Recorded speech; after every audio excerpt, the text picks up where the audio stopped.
할렐루야.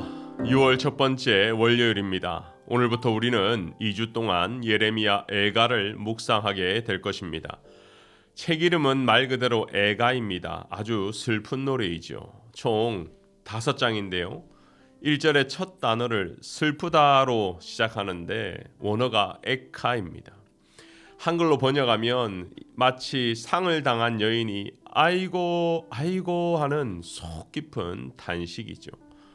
예루살렘 멸망과 동시에 성전 파괴 그리고 포로의 삶을 돌아보며 쓴 5개의 탄식시를 묶어놓은 것이 예레미야 애가라는 것입니다.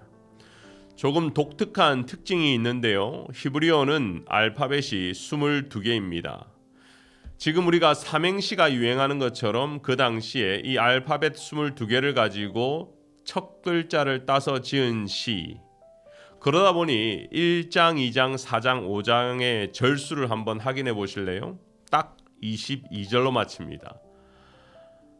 3장만 66절인데 중간에 위치해서 알파벳마다 3절로 늘린 것이죠.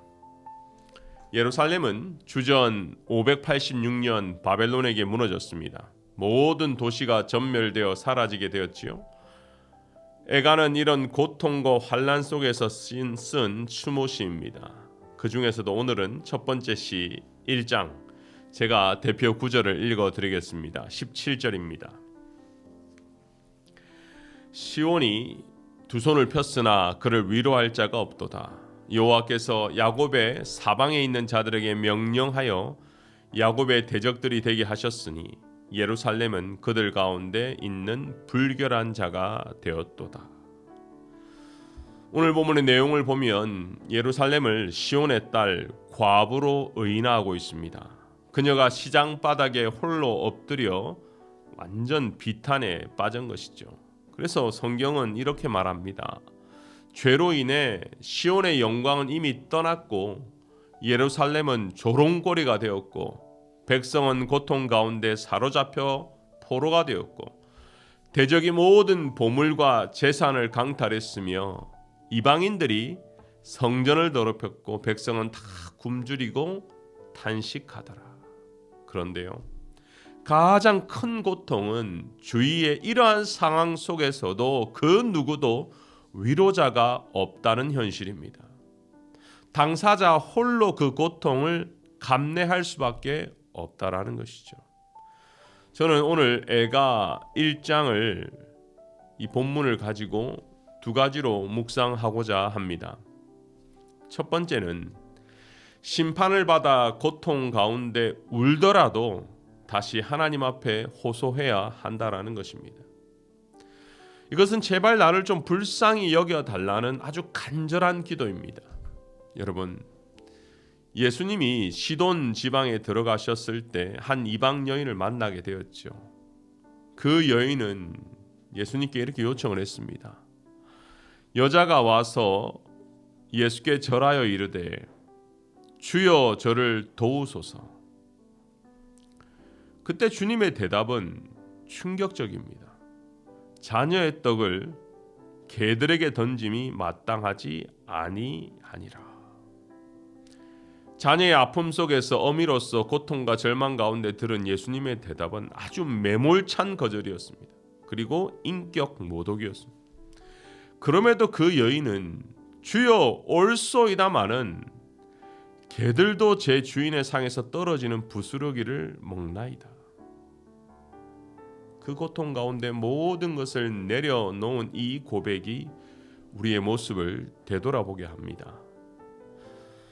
우리 안에는 이런 간절함이 있는가? 주님 앞에 기도할 때에 내 모든 것을 내려놓을 수 있는가? 모독을 당하고 부끄러움을 당하지만 그럼에도 불구하고 하나님의 은혜를 구하는 겸손함이 있는가? 아니면 반대로 고통 중에도 깨닫지 못하고 나의 못난 고집, 자존심만 세우고 있지는 아니한가? 기독교 서적 중에요, 이재철 목사님이 쓴 청년아 울더라도 씨를 뿌려야 한다라는 책이 있지요. 내용은 간단합니다. 청년 시절은 누구나 지나가게 마련이지만 이 힘든 시기를 빨리 지나가기 전에 시간을 낭비해서는 안 된다라는 메시지입니다. 무엇보다 그 시기에 하나님의 새 역사를 준비하는 도구로 쓰임받을 수 있도록 준비해야 한다, 훈련받아야 한다라는 것입니다. 그렇습니다. 누구에게나 고통의 시간은 있습니다. 하지만 그 고통의 시간을 다르게 해석하면 준비의 시간입니다. 자신이 다듬어지는 시간입니다. 하나님이 옆에 없는 것처럼 보이지만 그때에도, 아니 나의 죄악에 대한 하나님의 징계가 임한 그때에도 하나님은 여전히 우리를 사랑의 눈으로 지켜보고 계신다라는 것입니다. 사랑하는 여러분, 성도에게 하나님의 징계는 심판으로 끝나지 않습니다. 참된 회복의 바로 전 단계입니다. 주님께 돌아오라는 긴급한 사인입니다. 그렇기에 우리가 고난 중에도 기도하고 찬양할 수 있는 이유인 것이죠. 만일 우리가 우리의 죄를 자백하면 저는 미쁘시고 의로우사 우리 죄를 사하시며 모든 불의에서 우리를 깨끗게 하실 것을 믿는 믿음, 이 믿음이 오늘 이 말씀을 들으면서 회복되시기를 바랍니다. 그렇기 때문에 우리는 언제나 소망을 가지고 살아가는 성도라는 것입니다. 오늘 말씀을 통해 두 번째 묵상할 수 있는 것은 참된 위로는 오직 주님께만 있다라는 것입니다. 우리는 미국에서 이민 사회를 살아갑니다. 이방인이고 마이너기에 때로는 힘든 일을 당할 때가 종종 있죠. 만약 우리가 한국에 살고 있다면 경험하지 않아도 될 일인데 이방인이기 때문에 감내하고 사는 것도 많이 있을 것입니다. 그래도 순간순간 이겨낼 수 있는 것은 늘 함께하는 한인사회 그리고 교회, 성도들 때문에 힘을 얻죠. 때로 서로의 음식을 가지고 서로의 언어와 문화로 감싸줄 때에 우리는 힘을 얻게 됩니다.